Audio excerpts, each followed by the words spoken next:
अस्सलाम वालेकुम व्यूवर्स, कैसे हैं आप सब। मैं बिल्कुल ठीक और उम्मीद करती हूँ आप भी ठीक होंगे। तो आज मैं आप लोगों के साथ बस छोटी सी रेसिपी शेयर करूँगी चावलों की। तो आप इस तरह से चावल बनाइएगा, बहुत अच्छे बनेंगे लंच में। दोपहर के टाइम वैसे अचार के साथ बहुत अच्छे लगेंगे। तो इसके लिए मैंने पहले 2 प्याज जो हैं उनको मैंने काट लिया और उनको पहले हम ब्राउन करेंगे। इस तरह हम चावलों के लिए ब्राउन करते हैं। तो प्याज ब्राउन करने के बाद इसमें डाला है हरी मिर्चें और अदरक लहसुन का पेस्ट, थोड़े से पानी के साथ डाला है। तो इसमें प्याज का जो होता है कलर वो निकल आएगा। और उसके बाद जो है इसमें हम टमाटर नहीं डालेंगे और इसकी जगह हम डालेंगे दही। दही जो है मैंने तकरीबन 1 कटोरी के करीब इसमें मैंने डाला है दही। तो दही डालने के बाद जो है हम इसे थोड़ी देर पकाएंगे ताकि इसका पानी भी खुश्क हो जाए और मसाला जो है अच्छे तरीके से भून जाए।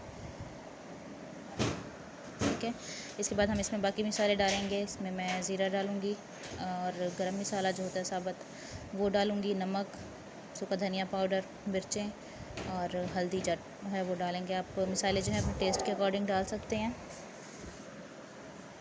तो मसाले डालने के बाद हम इसे अच्छे तरीके से भून लेंगे।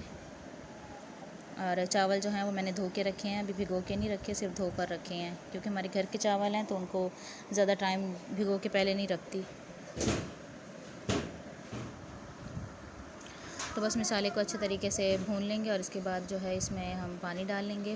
और पानी जो है मैं चावलों में हमेशा वैसे कम डालती हूँ, उसके बाद गीले कपड़े का दम लगाती हूँ तो उससे चावल जो हैं वो खिले खिले बनते हैं। पहले से ही जैसे पूरा पानी नहीं डालती। अब ये तकरीबन 1 किलो चावल है ना, तो जैसे 1 किलो के हिसाब से हम नॉर्मली 2 किलो डालते हैं, तो इस तरह नहीं डाला मैंने, 1.5 के करीब डाला है। और उसके बाद मैंने पानी उबलने के बाद इसमें मैंने चावल डाल दिए और नमक जो है वो बराबर कर लिया है। ठीक है, तो नमक बराबर करने के बाद जो है मैंने उनको दम पे लगा दिया था और ये देखें चावल हो गए हैं रेडी।